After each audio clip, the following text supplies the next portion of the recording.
From the 1st of July 2026, the rules change. Your employer can no longer sit on your super and pay it once a quarter. Instead, they must pay it on every single payday. And that money has to land in your fund within 7 business days. That is great news, because it means you can spot a problem in weeks instead of years. But here is the catch: nobody tells you.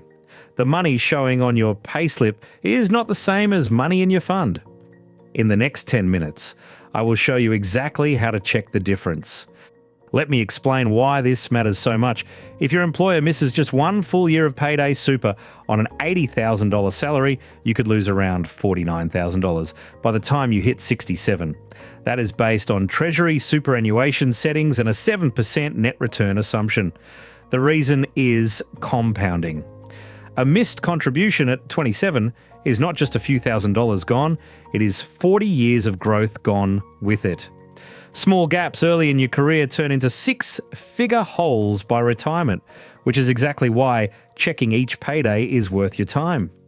Move number 1. Your payslip shows what should be paid. Only your super fund shows what actually arrived.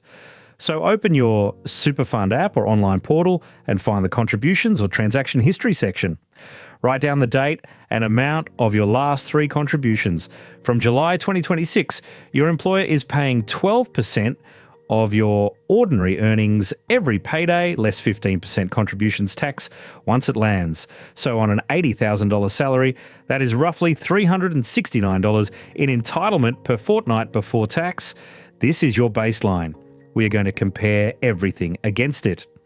Move number 2 is all about timing. From July 2026, contributions must reach your fund within 7 business days of each payday. Some exceptions exist, like the first payment for a brand new employee, which gets up to 20 business days. But for an established job, 7 is the number. So grab your last 3 pay dates from your pay slips, then look at when each matching contribution actually hit your fund. Count the business days between them. If you are seeing 15 or 16 business days like one real case did, that is a breach. Even if the money eventually arrives, every late payment is invested later than it should be. And over decades, that lost time costs you thousands. Move number 3 catches the sneaky problem. Every payday, your employer reports your super liability to the tax office through single touch payroll. But reported is not the same as received.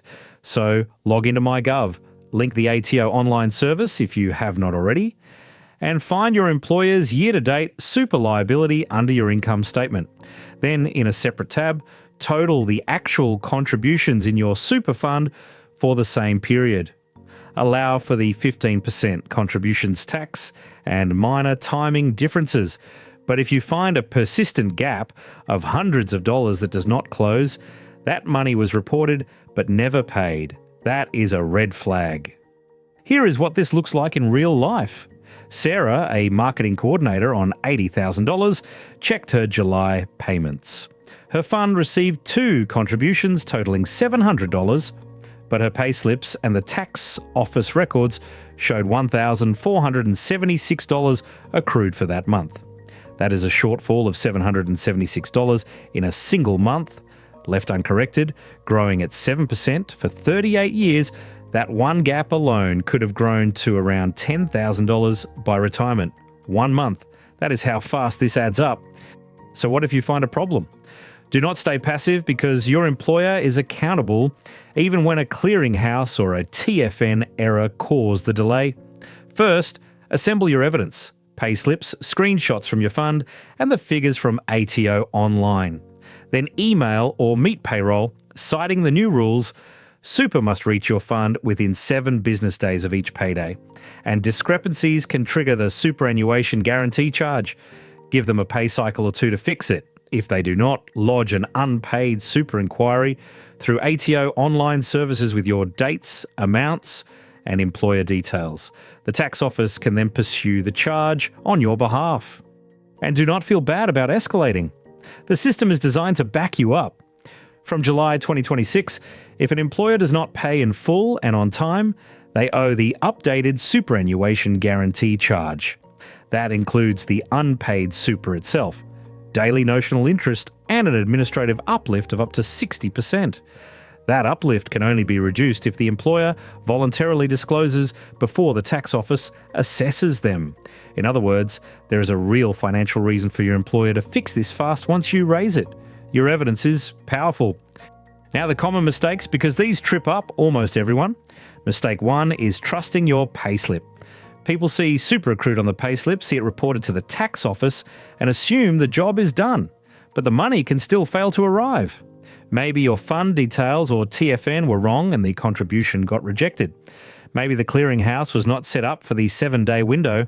Maybe payroll undercalculated your qualifying earnings by leaving out shift loadings or allowances that should count. The payslip shows intention. Only your fund account and ATO records confirm reality. Mistake 2 is checking only once a year.